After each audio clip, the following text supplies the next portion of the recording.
episode of the Deals for Dentists podcast. I'm your host, Dr. Eric Block. As always, I want to inspire, entertain, and educate you on the best tools and technologies out there. And my goal is to help make your practice and career more profitable, efficient, and most importantly, more enjoyable. And check out my latest book, Stress-Free Dental Implants, as well as my first book, The Stress-Free Dentist, which both can be found on Amazon or thestressfreedentist.com.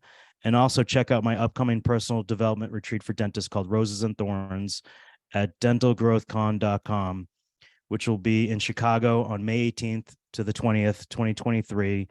It'll be at the Eaglewood Resort and Spa in Chicago. It'll be all inclusive, and we just chat about each other's strengths and weaknesses, and you'll get tremendous value. So check it out, dentalgrowthcon.com. All right, enough about me. Let's talk to our superstar guest here, Chris Williams. Chris, thanks so much for joining us. Yes, thanks for having me.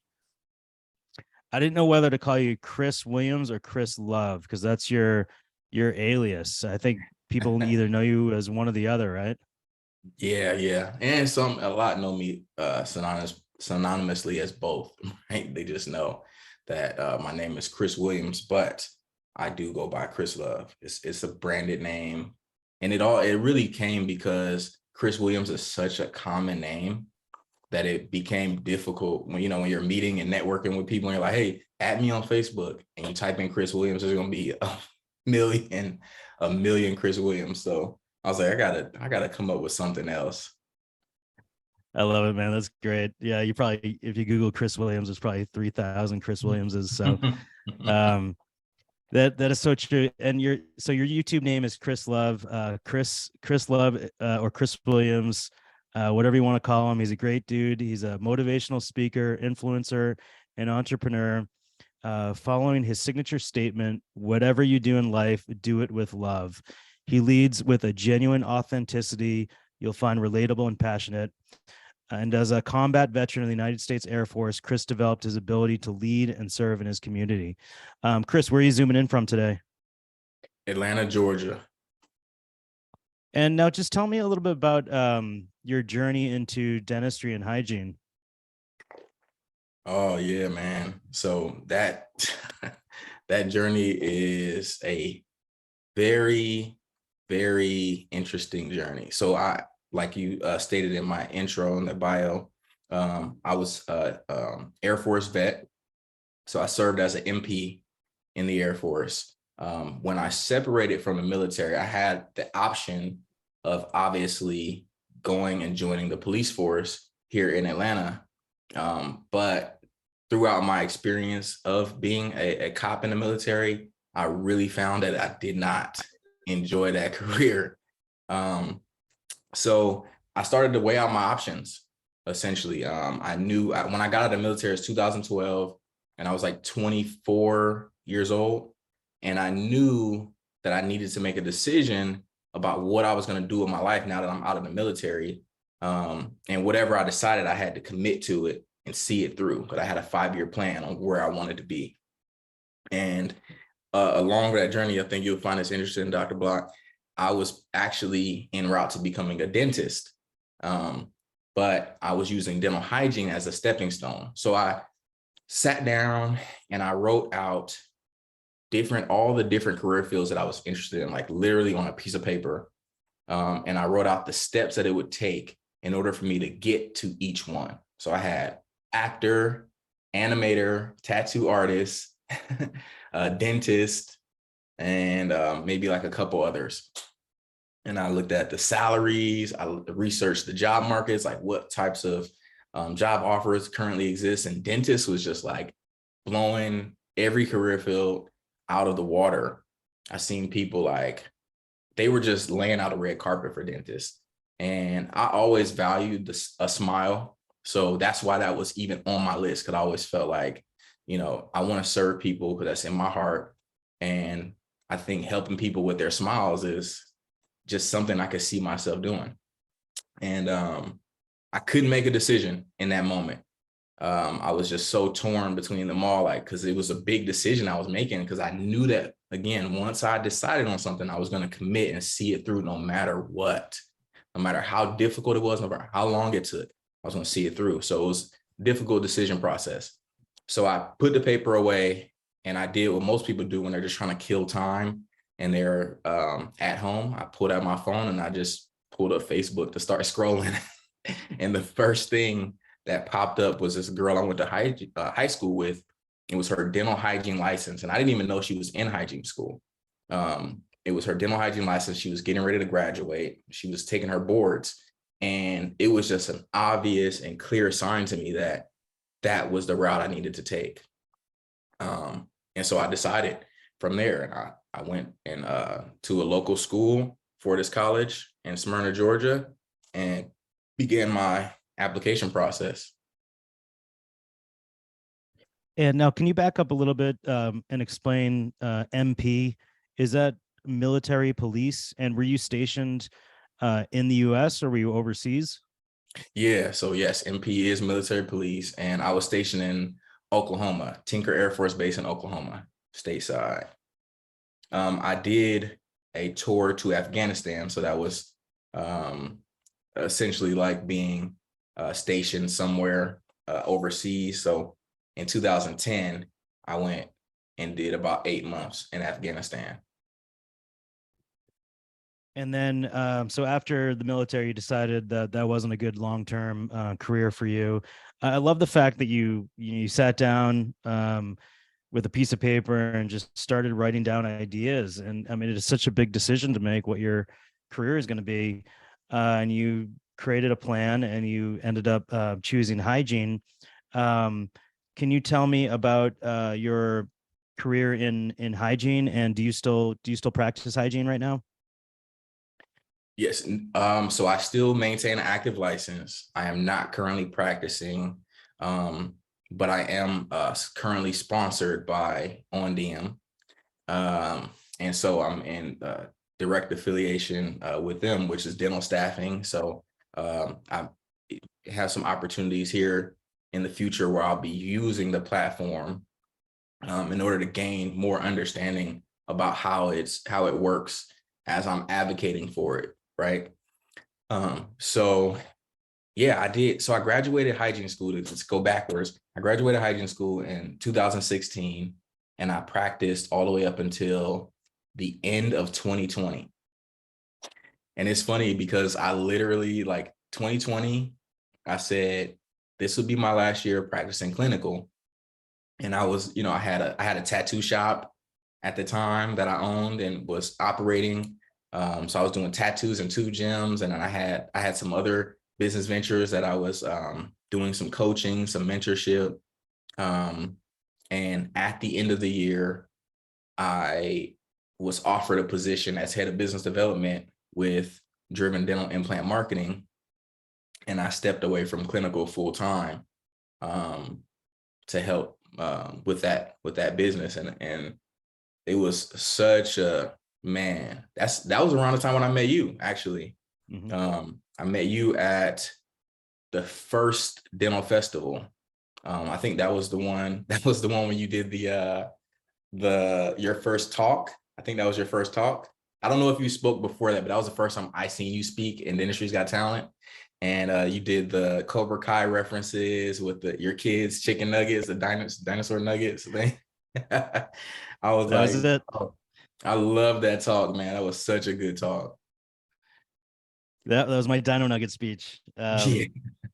And that's actually I'm turning that into my first children's book, which is going to be coming out hopefully in January. But all about my story with my kids' leftover Dino Nuggets and just like bringing back to the whole living situation during the quarantine, which was just such a wild situation. But yeah, that's when we first met, and man, I did not know how much you had going on being a mentor, owning a tattoo business. You're a hygienist, you were working with Driven Dental. So you've been, an entrepreneur from very early on. Can you explain where that came from and what it is to be an entrepreneur? Yeah, man. And to kind of touch on what you were just saying too, this is something that commonly happens in our circle is like there's a lot more depth to our stories.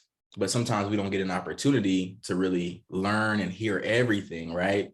Even though we connected, like I met you, thought, we get a chance to exchange energy and see, that we're good people and we have, our own missions and things like that. But we don't really all the time get a chance to sit down and like, tell me your life story, like what is everything you're doing? And I think a lot of that also, I take a lot of fault for that because I can be more vocal about the things that I have going on. And that's something that I'm working on. It's just being more vocal about things. But I'm big on attraction and not like chasing, right? So I don't chase and like try to force my story down, people's throats. But naturally things come around and we get opportunities to sit and talk and have genuine conversations. And then you get to learn about me and I get to learn about you. And it's not watered down by all of the hoopla and things that's going on around us, right? We get an actual chance to connect. But you asked me another question too. You said, what was the question again? Yeah, just about being an entrepreneur. And Oh yeah. you've had, it sounds like you started this early on in your journey, and Yeah. just talk to me a little bit about that. Yeah. So I think for me, entrepreneurship is just it's an opportunity for people who are very ambitious, and are dreamers, right? Like I've always been a person who dreamt like as a kid, and I never let go of that. Like dreaming of like, building and having a life that I truly, truly love. Right. And I think because I've seen so many people in my life, like in my family, um, not able to take advantage of um, opportunities around them, just for lack of experience, for lack of um, knowledge. Being from Cali, like where I'm from, San Bernardino, California, there is a lot. I don't know. People get stuck there. I have a lot of family that have gotten stuck and have, just didn't have the best examples around them. And I was fortunate that my mom moved us out of Cali to Seattle. And have you ever been to Seattle before? I have So not. okay, so I moved from here. I picture like this: the hood in California, where it was blacks and Mexicans, like it was just blacks and Mexicans. You know what I'm saying? Like everywhere. And then we moved from there to Seattle, where it was so diverse, where there was like so many different cultures represented, and the school system was different. So then I became exposed to different things, and then we moved from there to Atlanta, Georgia, where it was like Black excellence, right? And then after that, I went to the military, and then went to Oklahoma. So you see, like how I was like moving around to different environments, and I was being exposed to different things, and I always wanted more out of life. So entrepreneurship, which I actually didn't even learn that term until 2012, basically, when I got out of the military. Prior to that, I was just a hustler. Like I just hustled. You know what I'm saying? I just, if I had a skill set or something I was interested in, I'm an avid learner. So I get very intrigued by learning new concepts and new theories and things like that. So once I learn something new, I go into this mode of just like diving all in, and I just want to learn all about it and consume it, right? And then after I consume as much information as I can, then I just basically go into like an application phase where I'm like, okay, let me apply what I've learned now. And I started using that to create opportunities for myself to make money and to make things that I had as ideas come to life. Right. And then it really just blew my mind where I was like, yo, you could really think anything.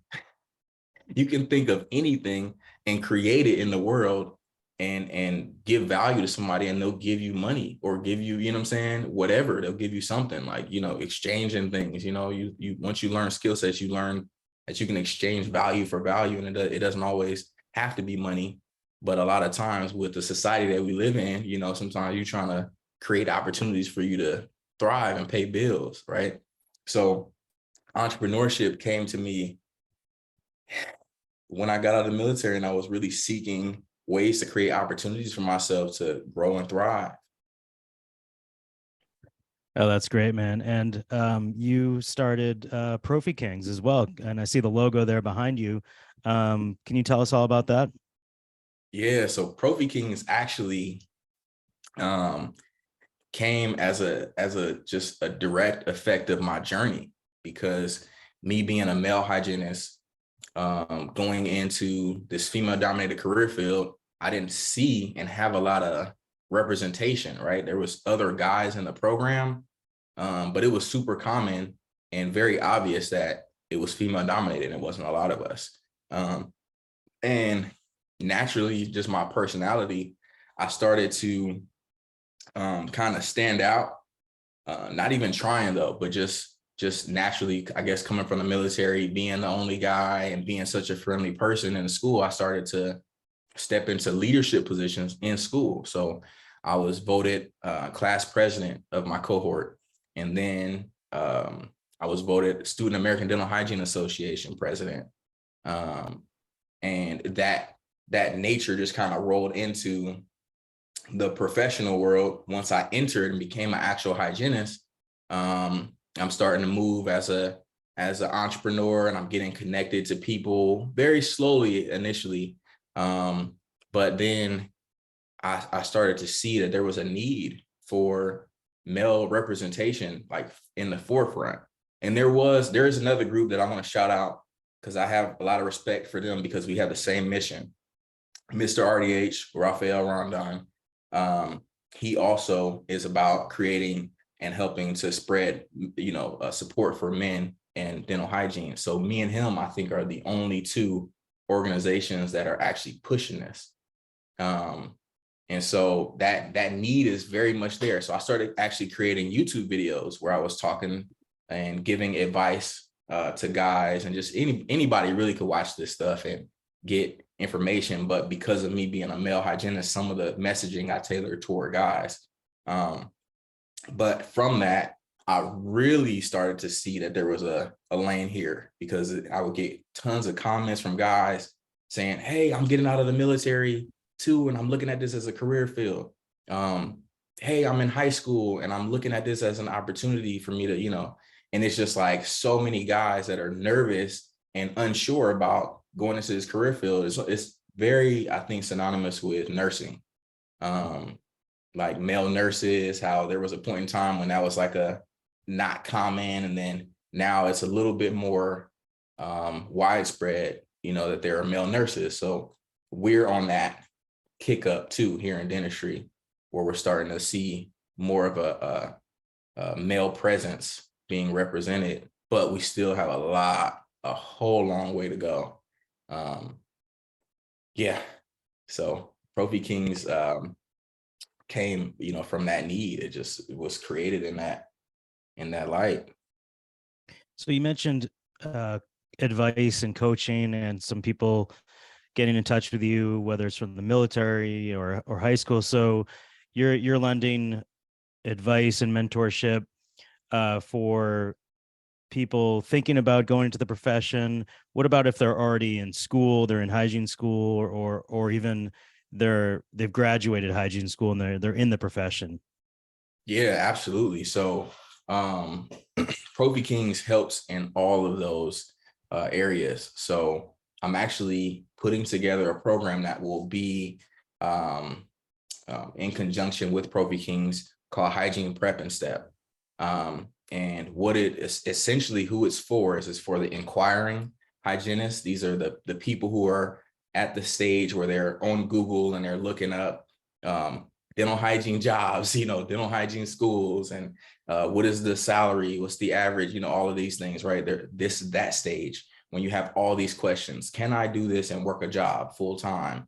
Can I, how long does it take, right? When you're in that phase, that's the inquiring phase.